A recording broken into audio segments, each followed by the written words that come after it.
The Babylon Project was our last best hope for sci-fi, a self-contained podcast 1 hour long located on the internet, a place of fun and discussion for Babylon 5 fans everywhere, a shining beacon in cyberspace, all alone in the night.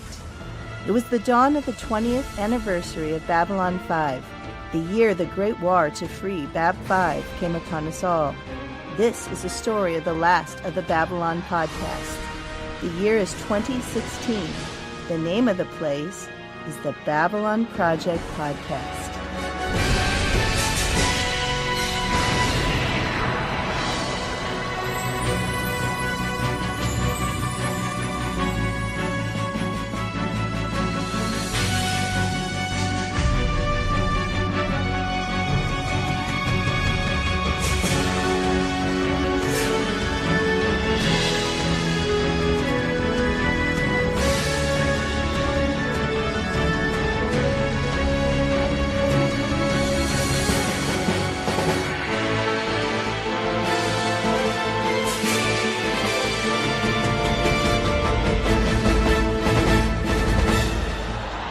This is Maggie Egan, your ISN news anchor, and you're listening to the Babylon Project podcast. Hello, Babylon 5 fans. Oh gosh, I feel like I should be starting an auto race or something with that one.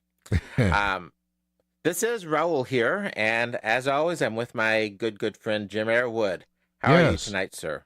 Doing great. What was that? The little shout out for with races. Be there! That's it. I don't know if that ever made it up to your neck of the woods, but out here in St. Louis, you hear, be there! You know it's a car race. Oh, nope, I've never heard that. Or a 4x4, one of the Bigfoot, barefoot, sort of 4x4 monster truck car crunchers. They use the same line. Yeah. But I don't think that's what we're talking about. This is the Babylon Project podcast, folks. We are not a monster truck podcast. Not even close. Not even close, even though I think we both live in areas where that sort of thing is fairly big. That happens, but not very much. Anyway, we are here to talk about second season episode number 14. There, all the honor lies. Yes. I like that last phrase there. It's sort of a double entendre in that name. Honor and lies. Yes. That occurred to me. Lots of Minbari insights in this episode, folks. Yeah, we get a look at some interesting aspects of the Minbari caste system and how that works. Actually, there's a whole lot happening in this episode. It is packed. Yeah. Packed out the wazoo, in fact. Yeah, and talk about extended family where the Minbari are concerned. They really extend family. Yep.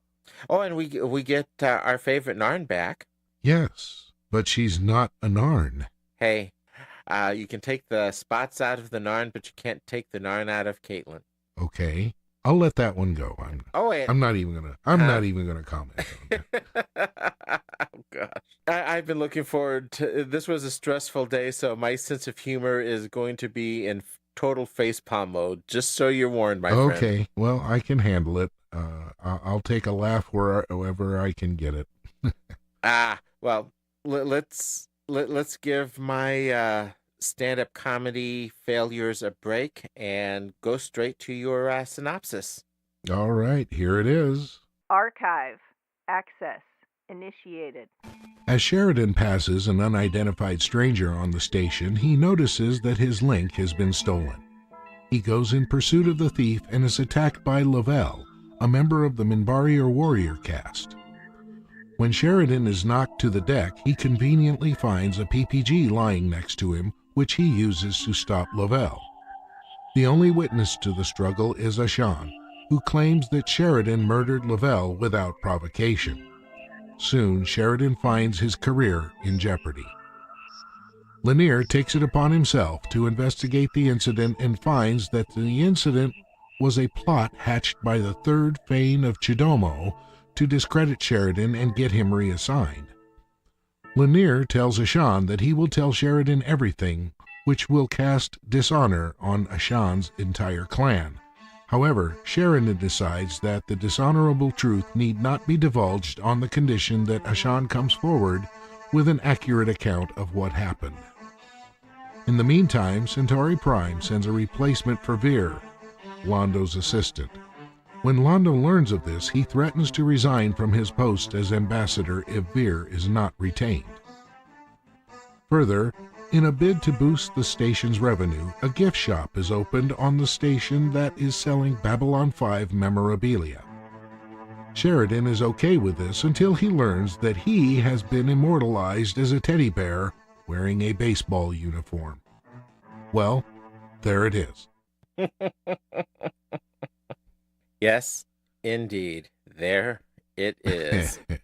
Character, files, open. Guest cast tonight, my friend. Yep, it's not very extensive. First of all, we had returning Julie Caitlin Brown as Guinevere Corey. Yes, sir. An attorney that has been mysteriously assigned to Sheridan, by whom we don't know, and she really doesn't do a whole lot either. No. She's almost more of a foil than anything. Yeah, and our listeners and those that are fans of Babylon 5 will also recognize Julie Caitlin Brown as Natoth. Correct. In 23 episodes of the program. She also appeared in Deep Space Nine and Star Trek Next Generation. Mm-hmm. You look at her credits, and you get the impression that acting is not her primary gig. If apparently that is probably true because, as I understand it, she is an acting agent for other actors. I think that's more of her day job. Ah. And by the way, that includes Christopher Judge and Michael Shanks from Stargate. Oh, okay. Neat. Well, it was neat to see her back. You sure could recognize the voice, too. Oh, yeah. Yeah, so if you didn't recognize her without the makeup, you sure did. You picked up on the voice. No, what I'd like to know is how they managed to stuff, because she's got this beautiful black mane of hair. How did they manage to stuff that under that Narn makeup? Oh, gosh. I wonder that every time I see an episode like that where you know that the person who is under that prosthetic has a lot of hair. And you got to wonder, do they cut it off for that? Do they get paid that much? I don't know. Apparently it gets very tight in there. If we're ever lucky enough to interview Julie Caitlin Brown or, big dream, Mira Furlan, that'll have to be one of the questions we ask. That would be a treat, wouldn't it? How did you fit all of that hair under the prosthetics? Yeah. And we also had, as a guest star, we had Sean Gregory Sullivan as Ashan. Uh-huh. And he was a member of Buford Tannen's gang on Back to the Future 3. Okay. I noticed you had him in the notes, and I wasn't quite placing where he was. Mm-hmm. Now, I'm not terribly familiar with his work, other than the Babylon 5 appearance. Yeah, there's not a great deal of genre stuff there, but that's why I noted Back to the Future 3. Uh-huh. And just as an aside note, not necessarily a guest star, but this particular episode happened to be written by Peter David. Peter David? Who is Peter David, Jim? Who is Peter David? Well, he's... Just remember, this is not a Star Trek podcast. That's correct. He is, but he has written extensively in the Star Trek universe. He's done lots and lots of different stuff, and he's got a really good writing style. A great writing style. Yes. And he just pops up everywhere with some really, really great episodes. Now, this is not his only Babylon 5 episode either. No, he's done others, and he did the trilogy of books that began with To Dream in the City of Sorrows, and those were outstanding. No, To Dream in the City of Stars was a standalone. Was? You're talking about, yeah, you're talking about the Centauri Prime trilogy. Oh, yes, that's right. Well, they're all good. And yes, those were absolutely brilliant. Yeah. So there's our guest cast. Rather limited. I noticed it's either Minbari 1 or Minbari 2 or 3, something like that, was the guy from the Warrior cast that was killed, and he really, I don't even know if he showed up. Did he actually even show up in the credits? No. I didn't think so. So anyway, there it is. Initiating plot analysis. Not the most traditional Babylon 5 opening you would have expected. They open in a gift shop. It's well, yeah, it is an unusual opening. Susan and Sheridan are having a bit of a conversation. And she's not happy about this. No, there's some changes coming. Merchandising? We're being merchandised? You can't be serious, sir. I heard this was in the works a few weeks ago. I fought against it and lost. The B5 Senate Oversight Committee was asked to study ways to help us become more self-sufficient.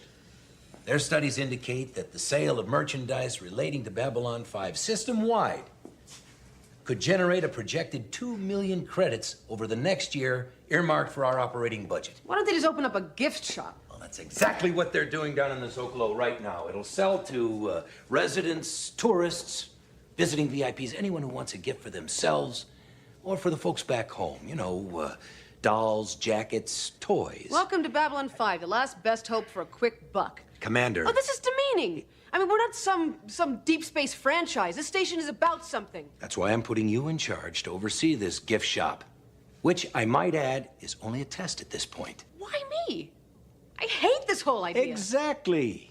I'm counting on you to focus that hostility with your typical diligence and make sure that this station and its inhabitants are in no way, as you so correctly put it, demeaned. It's just a harmless little gift shop that's going to bring in more revenue. Not a deep space franchise. No. Do you think that might have been a reference to some other show? Possibly. Yeah. I'd hate to think that. You know, I'm a huge fan of that other show. Oh no, it's okay. It's okay to mention Star Trek. And you can mention Next Generation. Yeah. Actually, it would have been Deep Space Nine. I was going to say, even the Deep Space franchise referred to here is fine. Yeah. I will mock Voyager, however. Well, you may do that. Okay. Oh, gosh.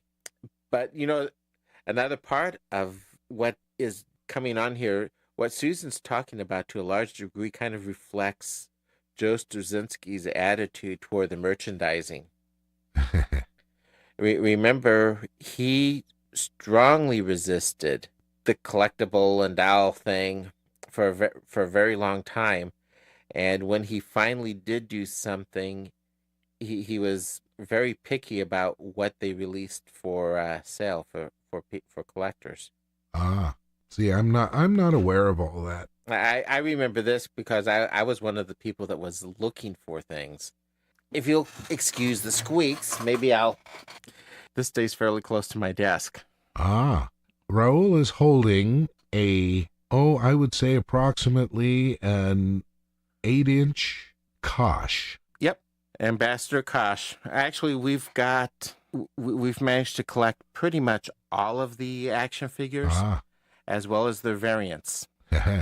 My only disappointment, now this Kosh is out of the packaging because I've got another identical one that's still in the packaging. Oh, the packaging really doesn't hold up very well either, for the most part, I've found. It's stored safely. What I wish I could have found was a second shadow. I've only got one shadow. I'd have loved to have had one of each and have one on each side of my desk. Yeah. At any rate, oh wow, we need to talk about Kosh, who has lessons. In fact, we do need to talk about Kosh. Yes, lessons for Sheridan. Remember that an episode or two ago, Sheridan had confronted Kosh, and Kosh agreed to teach him. Yes. And to teach him to fight scratch that. And to teach him to fight legends. And to know himself. At least that was the impression that we got. Correct. And we're going to see what that entails in this episode. Yeah. Wow. Sheridan is moving on to, shall we say, his next appointment. Right. And I guess he's trying to be healthy and taking the stairs. Yep. Pretty nice setup, wasn't it? Yeah, somebody... Or at least it looks like one. Yeah, somebody we can't really identify walks by him, bumps into him, and then goes on by, and he notices something missing. Right. His link, his communicator link. Yeah, and I couldn't tell if the person who picked the link off of his hand was Minbari or human or anything. No, you could not tell. But Sheridan does take off after him to try and get that fairly important piece of tech back. Right, and he just, heading down the stairs, he confronts Minbari warrior. Crashes headfirst into him and confronts Yeah. a Minbari warrior. The Minbari isn't exactly congenial in his response. No. He reaches into his coat and pulls out... After he tosses Sheridan around like a ragdoll. Yeah. Reaches into his coat and comes out, and I slowed it down to watch the scene in particular, and he was completely empty-handed. Yeah, and in his throwing of Sheridan lands right next to a PPG. Which apparently was not his. No, not his. It just happened to be there. It just happened to be there. So was that something dropped? Was that something planted? We'll find out later that it was actually a plant. Yeah, but Sheridan, in that particular situation, did more or less what I would do in the same, and defended himself. Yeah, he was definitely down on the defensive and vulnerable. Mm-hmm. As we follow up from this, Delenn is more than a little upset by the whole incident. Well, yeah, she's trying to improve relations. And this happens. Yeah, something like this could really tear things apart. Right, and I think as you sort of imply, it's more the situation that she's upset with than Sheridan personally. Well, and she realizes that he would have to defend himself in this case. Right. Apparently she doesn't know this warrior was on the station. Correct. Even under ideal conditions, a defensive gun use case is always messy. Well, yeah. In this case, it's going to get ugly. Yeah. In the meantime, we get some news for Veer. Right. We don't know what it is, though. But Veer seems quite upset. Yeah, he's not real happy about this situation. No, we'll be coming back to that in just a bit. Uh-huh. So Mike and Lanier are running parallel investigations, huh? It would seem so. Mike and Sheridan, at least, they've put together what turns out, what we'll find out eventually, it turns out that they've really done a pretty good job putting together the pieces. The problem is they're distinctly missing any real proof. Yeah. Now, how did Sheridan manage to get through that fight without getting at least a little bruised? Frankly, and this is something that, for me, almost is a plot hole. You would think it would be standard procedure. In a case of an attack like that, there'd be at least some sort of forensic exam of Sheridan.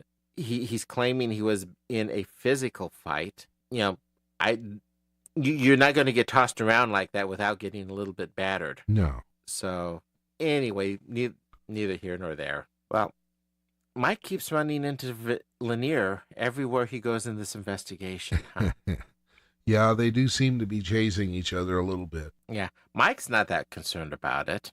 He just frustrated. He trusts Lanier. Sheridan, not so much yet. Maybe not. Yeah, but as we've said, it definitely has the sense of a setup.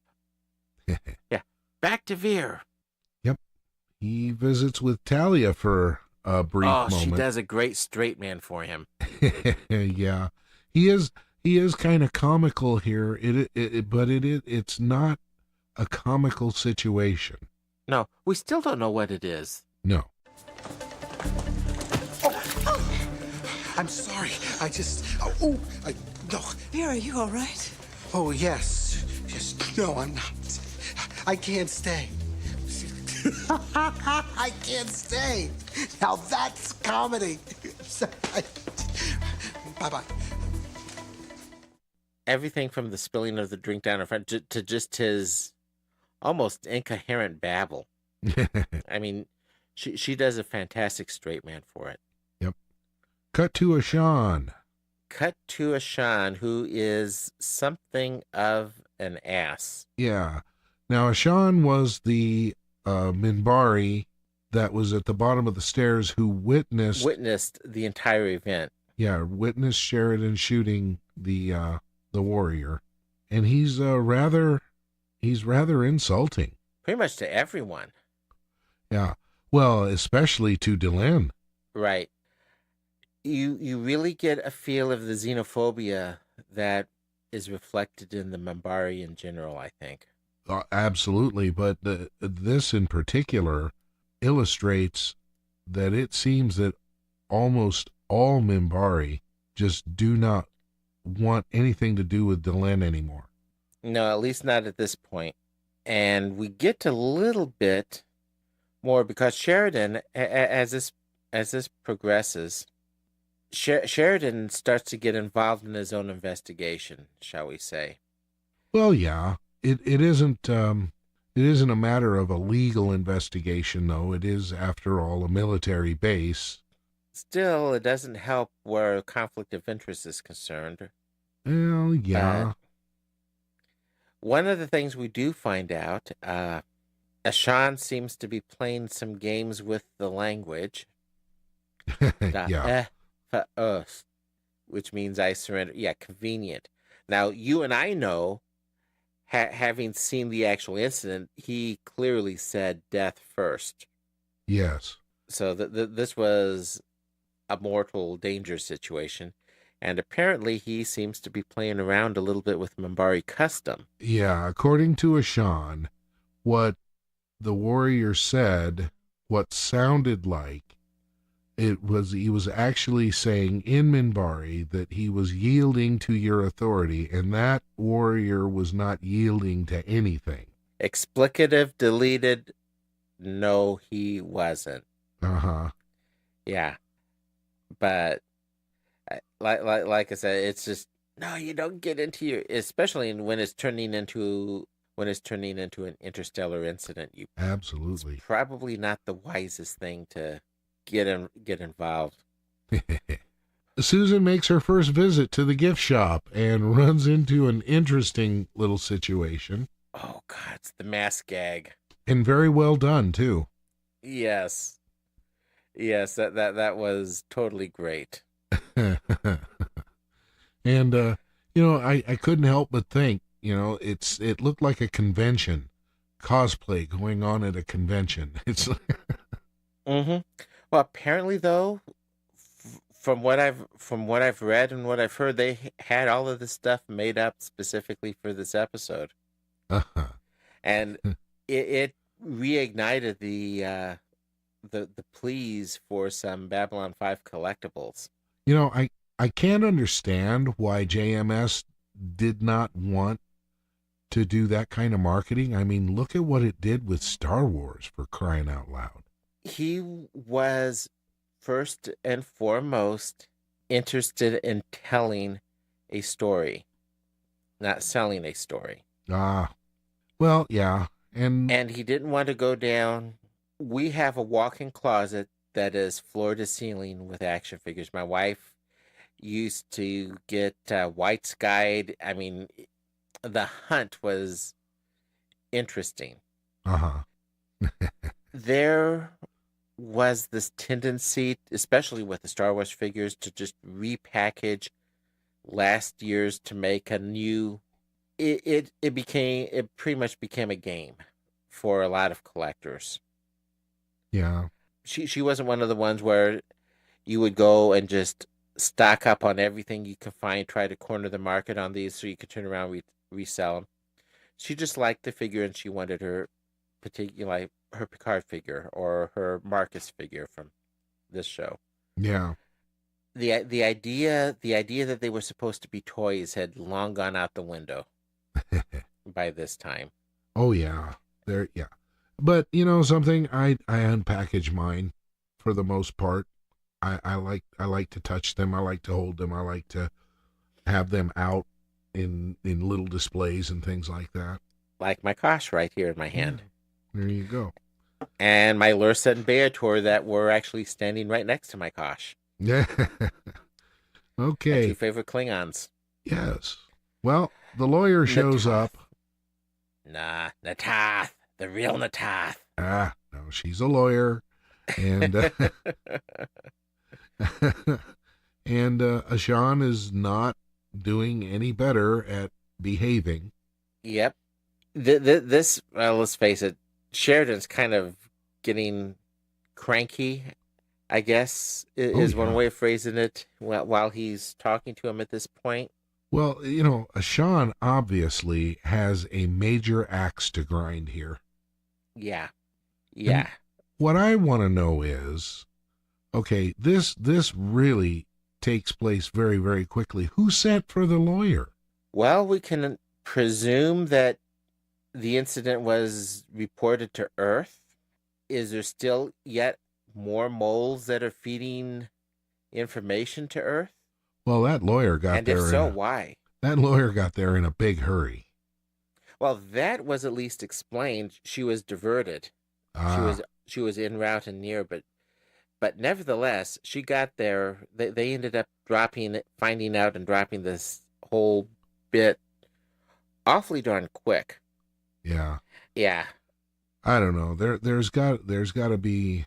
I would now. You said earlier that something was a plot hole. I would have to call this a plot hole. I don't think anything would have been reported to Earth officially until there was an investigation locally taking place to begin with. The main reason I think there might have been a notification for Earth is that it involved the commander of the station. Well, there could be too. Beyond that, though, like I said, there's still the issue. Do we have, there's a little stress going on in EarthGov. So who is on the station that might be reporting other information in? A more accurate feed, as it were. Or is that the case? Well, it's very hard to say. You know, we just not very long ago had an assassinated president. Yeah. And we also learned about a vice president who assumed office under some shady circumstances. And then there's Psychor. Psychor involved in the background. Yeah, there's a lot of little things going on that could change a lot of directions or change a lot of things. And like Jakar had once said, no one is who they appear. Yeah. Well, speaking of no one being as they appear, it seems Delenn doesn't quite seem entirely convinced about Ashan either. No, she knows Sheridan a little better than she knows this Ashan person. True. Gwen, the lawyer. I love the way she played the character. Even without makeup, though, she's still Natath.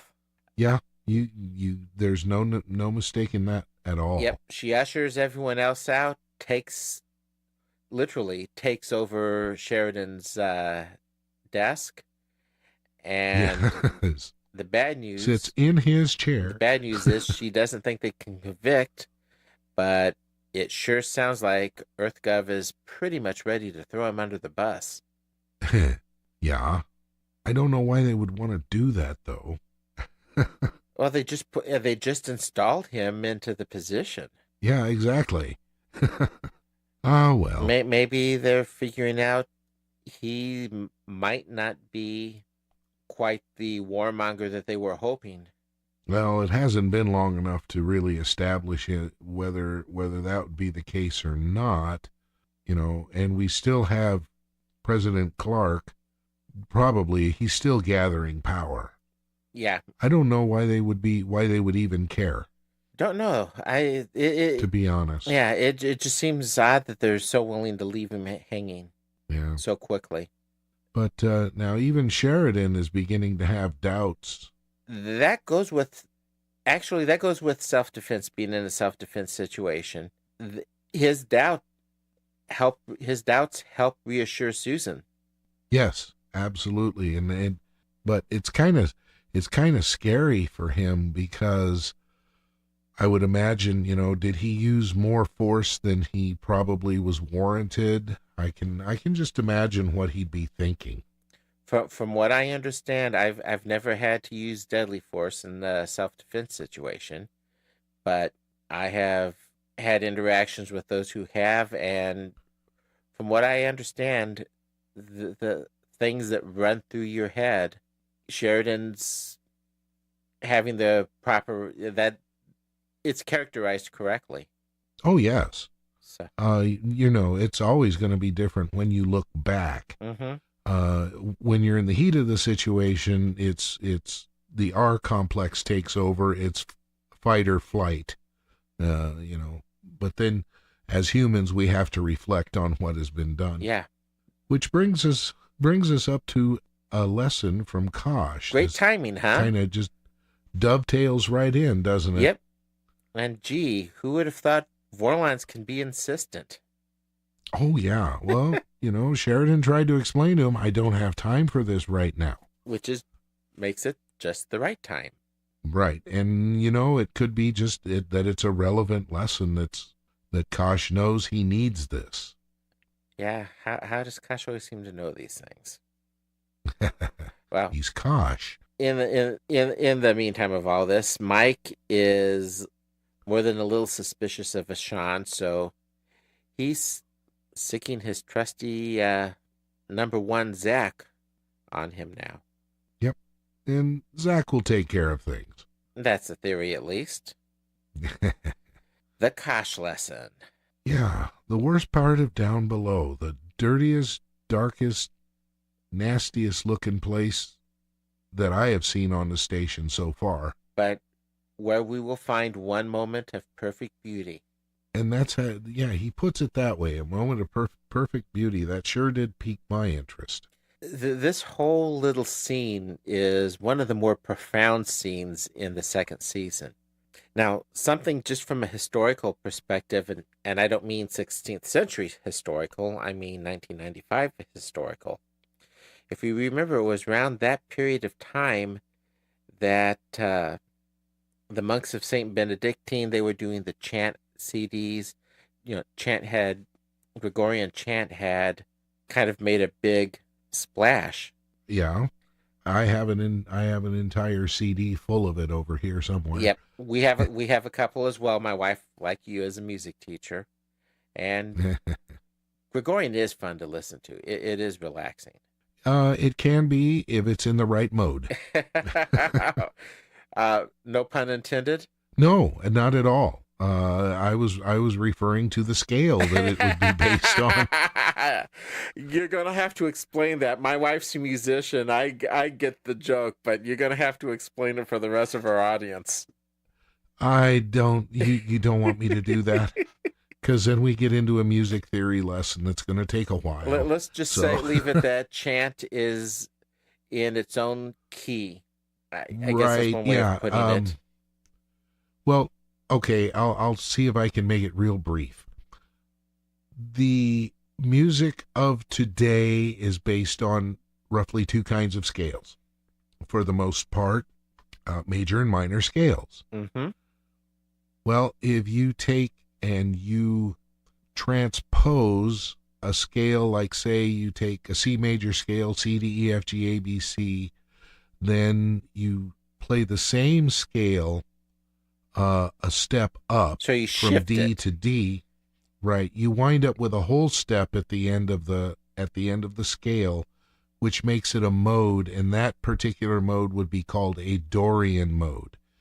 It has a minor sound to it, but it is not a minor scale. Mm-hmm. Okay, if you want to go to the next major sounding scale, you would have to go to the fourth step, and see, right. I told you, this gets complicated. But that's the mode used for Gregorian? Yes, well, you have you have 7 modes. Right. Ionian, which is the major scale, Aeolian, which is the minor scale. That's natural, minor, and major, and it gets complex. It gets very complex. It does. But the music is beautiful. It's easier to show you, sit down and write it for you than it is to actually explain. Well, that's okay. Yes. In fact, that's where our written music staff comes from. Yeah, and a lot of the music, especially before Bach, established the well-tempered scale, which is what we use today. A lot of music was modal. Mm-hmm.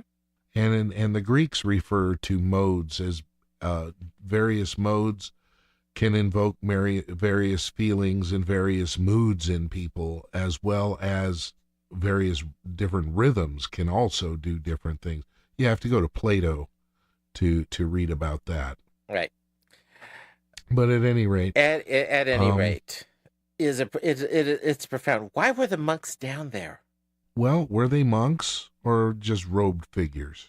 I'm gonna stick with monks, just for a simple reason. We start to see a monastic order making a presence, more upfront, more in your face, I guess, is one way of putting it next season. Yeah, but now if you recall, Sheridan also talked about meeting the Dalai Lama. Uh-huh. In an earlier episode. Right. So, this is not Indian chant. No. That we have. This is Gregorian chant. And specifically is from the Christmas Mass. Yeah. It's specifically the text that Handel used in the Messiah. Wonderful Counselor, the Mighty Lord, the Everlasting Father, the Prince of Peace. The big piece for this, and this is where some of the profundity comes from. Think about in the future Sheridan's role, and then think about the actual some of the piece of the lyrics that this is coming from, because this is straight out of Isaiah. This is yes.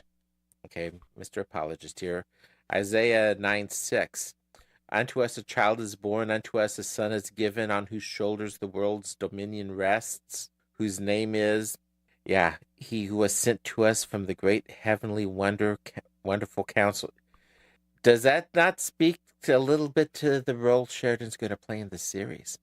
Yeah, that's precisely the text that Handel used in the Messiah. Exactly. So it's For unto us a child is born. I won't sing it. No, you dare not sing it. I dare not sing it. I'll hang up on you.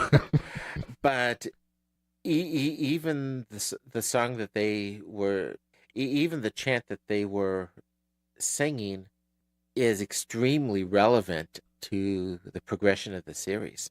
Well, and I don't know if that was intended or not, because I think what we were getting at here was, now, Gregorian chant is very, very focused. Mm-hmm. And there are subtle harmonies involved there, thanks to the echo of a large vaulted ceiling and so forth and so on. I think what Kosh was leading Sheridan to was having an aesthetic experience. One moment of beauty among a lot of ugliness. But I don't my point. I'm not necessarily disagreeing with you. I don't disagree with you, but I don't think the particular chant that was chosen was an accident. But we don't know what they're saying. If they are singing in Latin. Oh, but trust me, the BAP 5 people that was translated the next week. I didn't bother looking it up until we were preparing for this episode. Seriously? It didn't matter to me. I mean, it did not matter to me. There were discussions on this in Usenet. Well, Usenet, I didn't have Usenet. But I just, to me, it was a moment of beauty, which is an internal thing. I don't think anybody was projecting this into him. I think that he just was in connection. Oh gosh, I don't even know how to put it. I think I can answer this for you. Remember seeing something on over at the Lurker's Guide under Straczynski's quotes. He says, yes, Kosh asking Sheridan, what is this place, was more for his benefit than Kosh's, to underline where they were and what he was about to experience even in such a place. Also, in psychotherapeutic terms, specifically dream analysis, when you travel to your cellar in your dream, it is in part to confront something in your subconscious, to learn something that may not be expressible in words. Exactly. But that goes a little bit beyond, he's taken it beyond just a simple aesthetic experience. Well, I'll tell you what, an aesthetic experience, how do you describe that? If you had an aesthetic experience, how are you going to describe that adequately to another person? You cannot do that. You can't do it. One moment of perfect beauty is about as close as you can get to it. It's too personal. It would be like trying to describe the color red to a person who is sightless. Mm-hmm.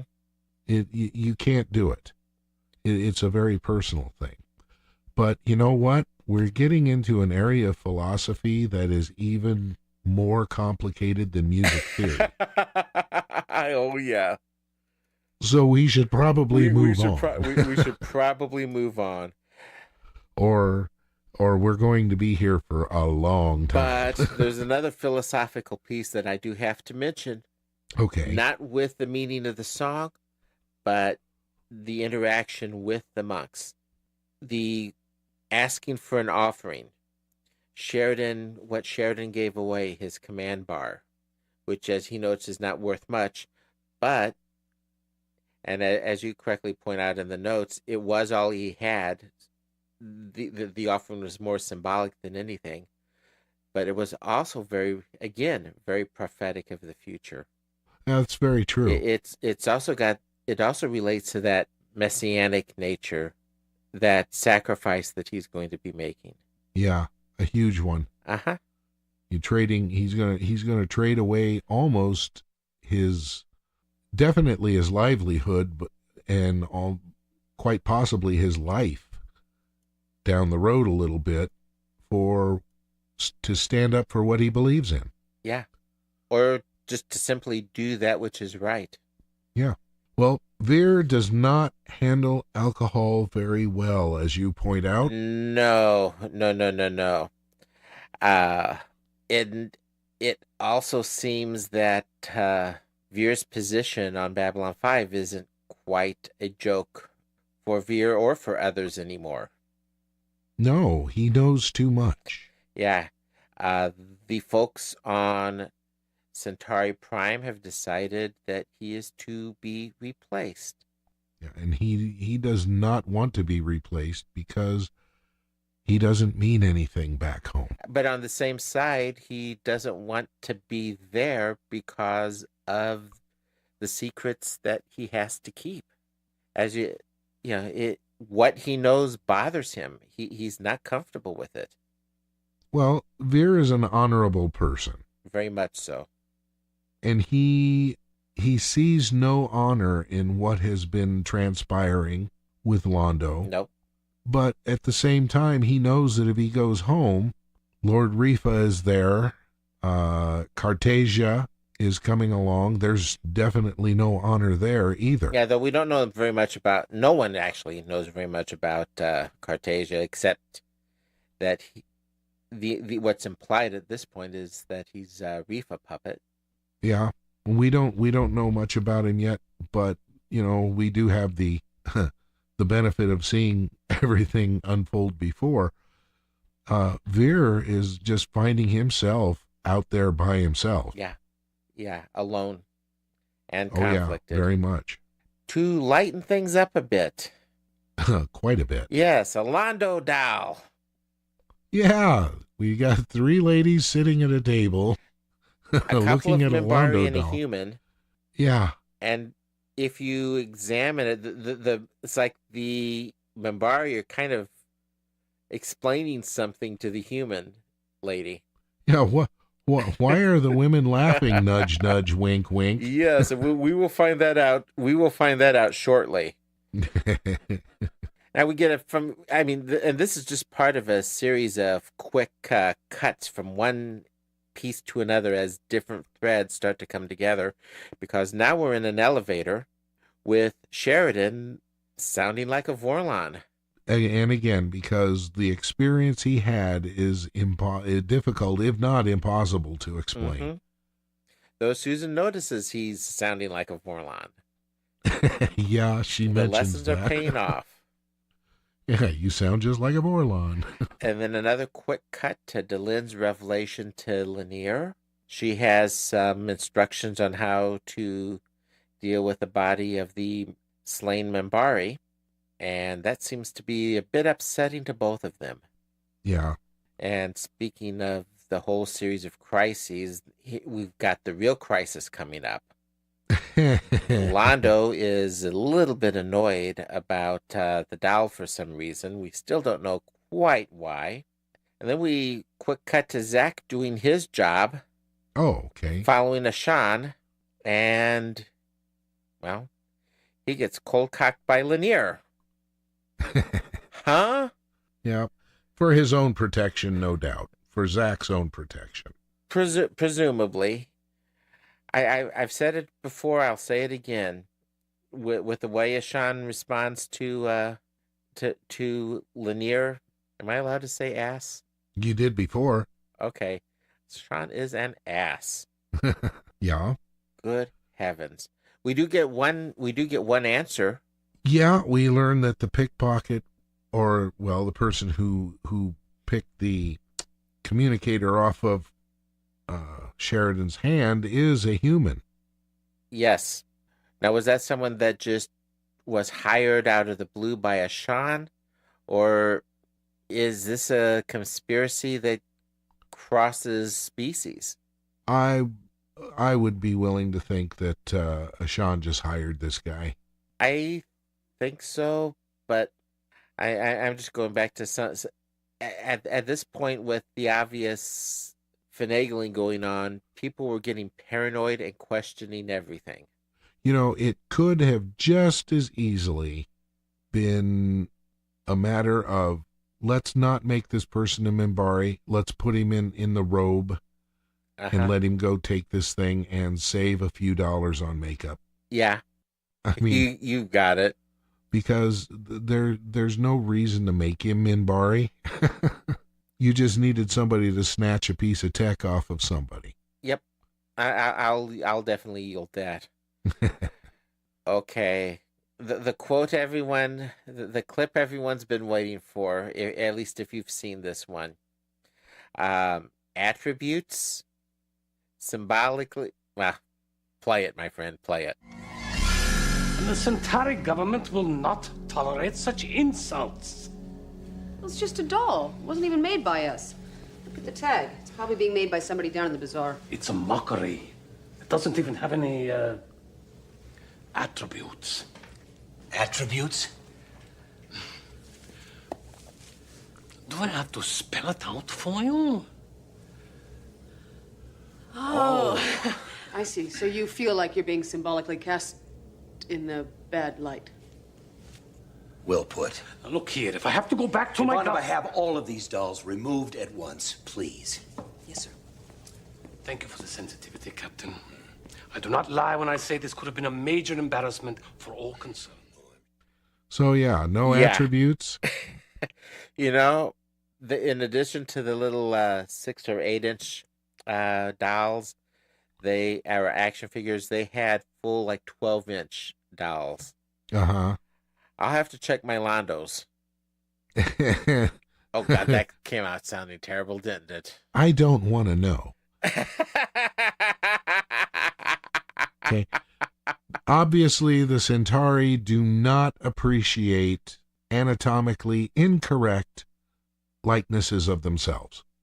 Yes, apparently not. No.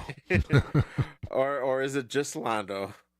I would think it seemed to me that the way that the women were laughing about that Yeah. And the fact that Londo was upset that, yeah, that if there are action figures on Centauri Prime, they are painfully anatomically accurate. Yeah.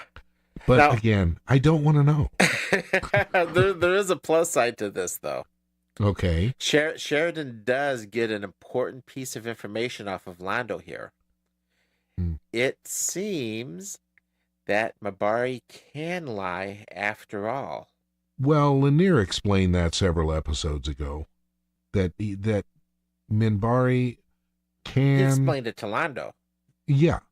They can do that as long as they are saving somebody else's honor. Mm-hmm. Okay, and that was when Londo was taking Lanier around the station and teaching him about the other races. And he, and he lied to protect Londo. So a Minbari can actually, it just boils down to a Minbari can lie for honorable reasons. Yes. And as the truth is slowly starting to slip out, all of a sudden the Minbari government is trying to make this case go away and just cover it up. Unfortunately, it's still going to leave Sheridan hung out to dry, though. Well, and now the reason that they want to cover it up is because it's going to dishonor the entire cast, the Shidomo. Third Frame of Shidomo. Yeah, it would dishonor the entire group. Which is what we're going to learn eventually, yes, absolutely. Mm-hmm. Yeah. But Sheridan talks to Delenn about this in the Zen Garden. Yeah, and she seems rather ashamed of what has happened. Quite. She can relate to it. As she points out, yes, being alone in a crowd. So she asks Sheridan to come with him. Apparently she has something up. She's decided she's going to make things right. Well, and that's what is the honorable thing to do. Mm-hmm. It's also the Delenn thing to do. Yes. And as I said, Sean is still an ass. Yeah, he's still just absolutely not a nice person at all. No. But Lanier figures it out. Yep, and he manipulates the confession out of Ashan finally. And that's when everybody comes into the room and says, "Aha, you are busted." Yeah, the Sherlock Holmes moment. And actually, Delenn is harder on Ashan than even Sheridan was. Well, it's going to reflect on a very large contingent of Minbari. Well, that's only part of the reason for Delenn. They need Sheridan. He has a role to play in the events that are coming up that she has been working toward, and apparently Kosh seems to be taking a hand in as well. I am impressed by Sheridan. He works out a very, shall we say, Minbari deal that clears him, but it also protects Lanier and his clan. Yes. And we find out that actually the entire thing is a Minbari plot to try to get Sheridan sent home and replaced. Yep. They are not happy with the fact, and this is something that there's sort of a two-facedness about this. The Minbari are upset about Sheridan being there because he didn't defeat the Minbari ship with, quote, honor in an upfront battle. Yet the ship that he destroyed was coming in. Remember, it was a distress signal. The Earth ship was disabled, right? Yes. What honor is there in slaughtering a helpless victim the way the Minbari were trying to do? Well, there is no honor there. Yeah, double standard. Definitely a double standard. You know what the Minbari risked was very dangerous also, because had Sheridan been sent home and a replacement came in, realizing how xenophobic Clark is, I think that would have been an unanticipated consequence. I don't know if the Minbari were quite aware just how, xenophobic. That's the right word. I don't know if they understood just how bad Clark is. Yet. Yeah, it would have been the situation would have been way worse. It would have certainly been way worse. They would not have responded with someone who was a little more mellow. What we've seen from Clark is he would have responded with someone who, at least on paper, was even more of a brute than what they thought, or what the Minbari believed Sheridan was. Yeah.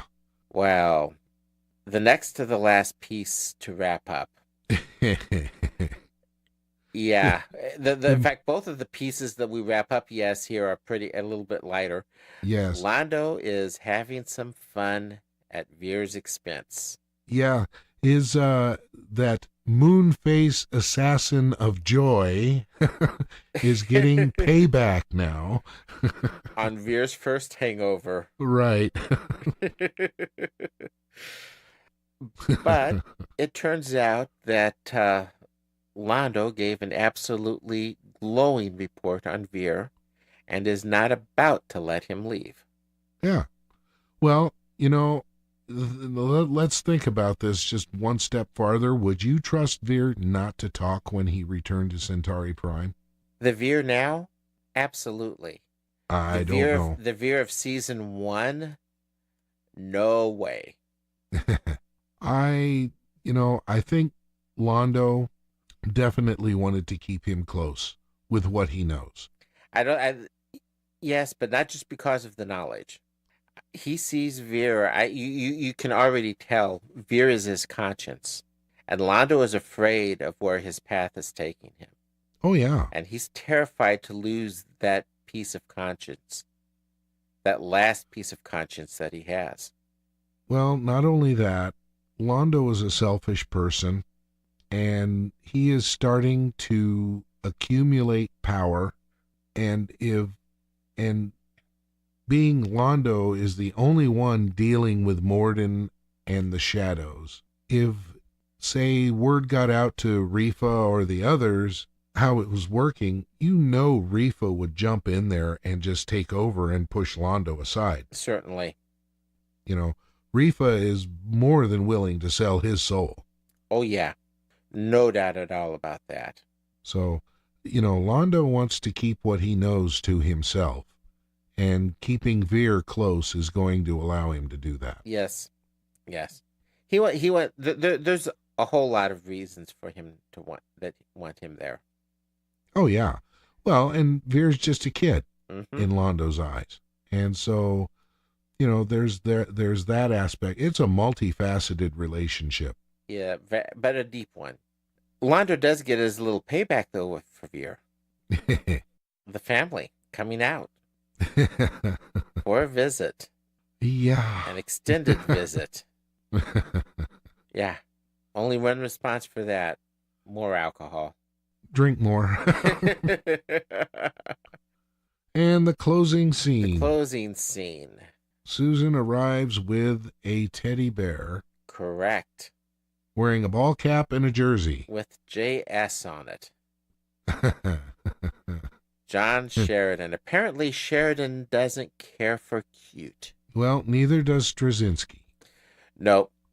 In fact, that teddy bear was actually a gift for Straczynski. Yeah. And as Joe has been quoted saying, never send me something cute. Well, and if you look at the show, and we discussed this way back on our takeover of the Sci-Fi Diner. Mm-hmm. Shout out there to Scott and Miles and M. There's no cute kids, and there's no cute robots, and there's no cute anything on Babylon 5. Here is the quote. I hate cute. Everybody knows me knows that. So after buying Peter David's script number 2, Peter sends me a gift. A bear. A teddy bear.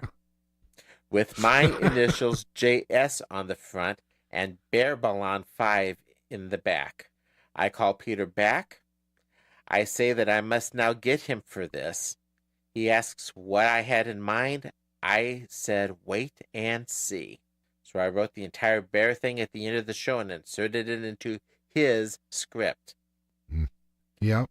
But on the positive side, it takes care of the gift shop. Pack it up and ship them off. Yes.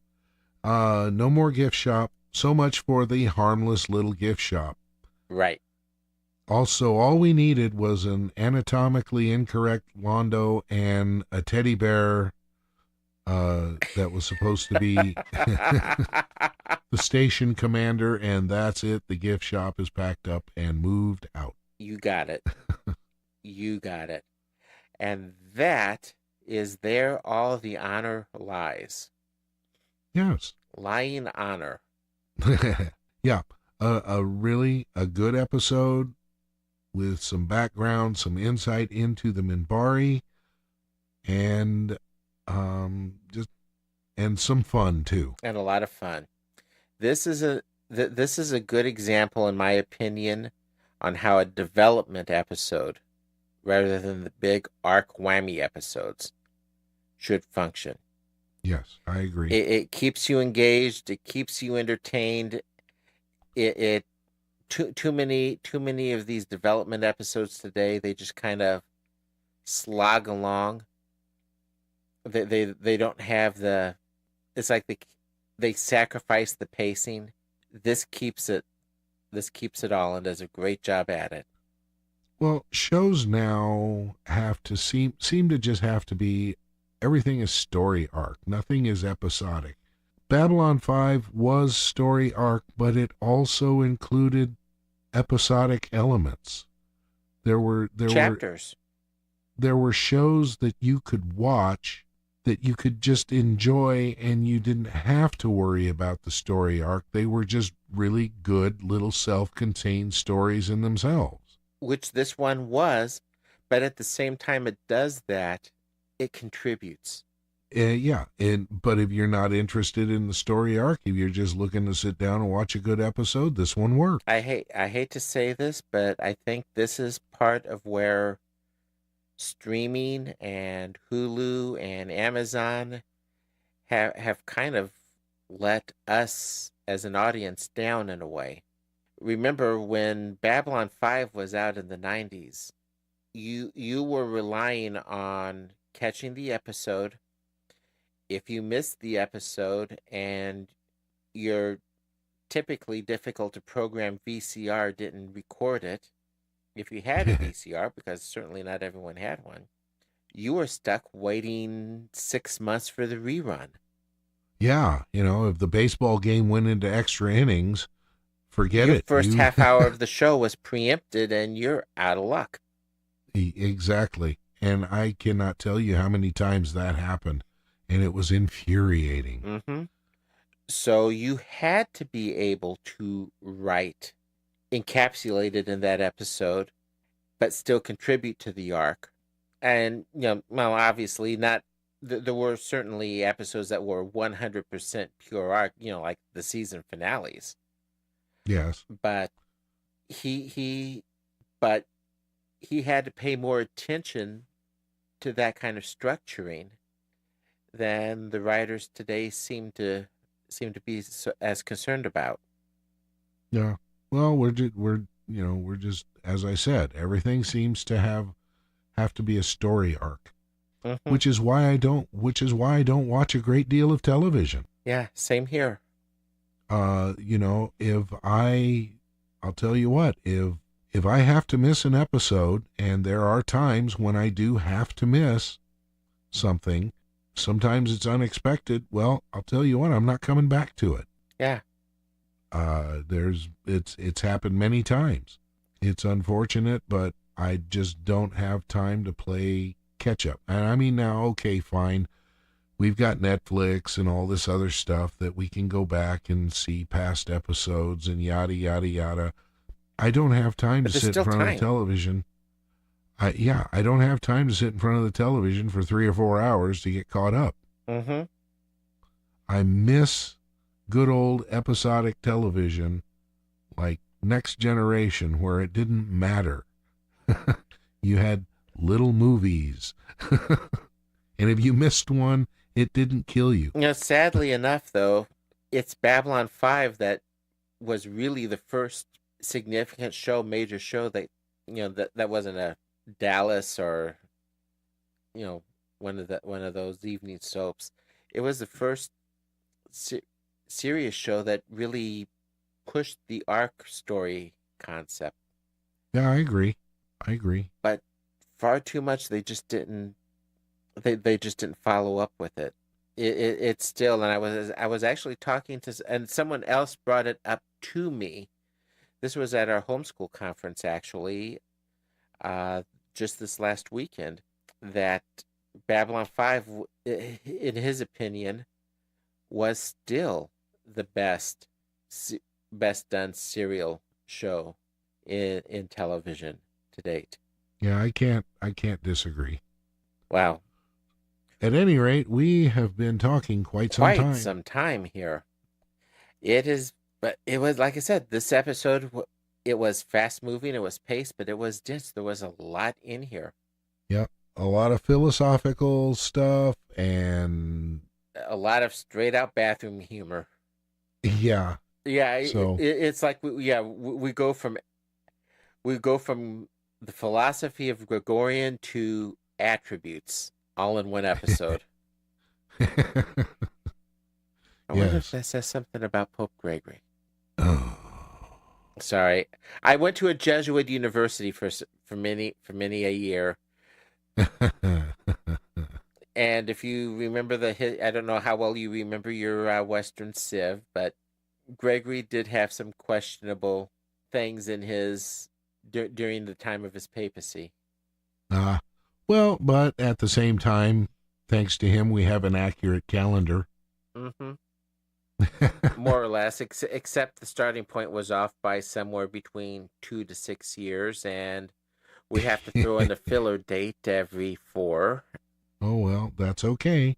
But I'll tell you, at Western civilization, we did not focus on individuals like that in the class that I took. Uh-huh. The class that I took was death and destruction, start to finish. It was one war to the next. I loved it. It was a great course. We tended to get fairly, well, like I said, I was at a Jesuit institution, so we tended to get fairly philosophical on it. I can imagine. Yeah, it was in one of my history classes that we studied the Erasmus Luther debates, for example. So. Well, see, and ours was our coverage of that was this dude named Martin Luther tacked these notes to a door, and basically that was it. And then the next war started. Yeah, and and we slowed down. Remind me sometime to tell you the story that our professor told us about when the Greeks invaded India. Oh gosh. Okay, I'll have to do that, but it'll have to be on a different episode. I'll just put it this way: it's NSFW. Okay, it won't be on an episode. It'll be on a private. It'll be on a private FaceTime. Yep. So, my friend, I think we have talked this one out as much as we could. Yeah, and among other things. Well, that said, any final closing thoughts? No, I think we've covered it. So what do we have next week? You put me on the spot there. I put myself on the spot. I already closed my browser. Oh, next week is And Now for a Word. Oh, okay. The ISN reporter shows up. Yeah. And not for the first time either. No. This will be fun. This is a deep one. It's one of my favorites. Yeah. Well, until then, I've got to ask, any booms today? No. A little tiny one when Sheridan found that PPG on the floor. That's more of a bang splat, but... Yeah. Probably be a boom tomorrow. Oh, with that episode, there's definitely going to be a boom tomorrow. But regardless, there's always a boom tomorrow. Indeed. Indeed. Say goodnight, Raul. Good night, Raul. So long. Good night, friends. Podcast terminated. Thank you for listening to the Babylon Project podcast. You can email Raul and Jim at the Babylon Project podcast at gmail.com. You can find us on Facebook at the Babylon Project Podcast. On the internet, we are at babylonprojectpodcast.wordpress.com. To subscribe to the podcast, you can find us on iTunes, or you can subscribe to the RSS feed on the webpage.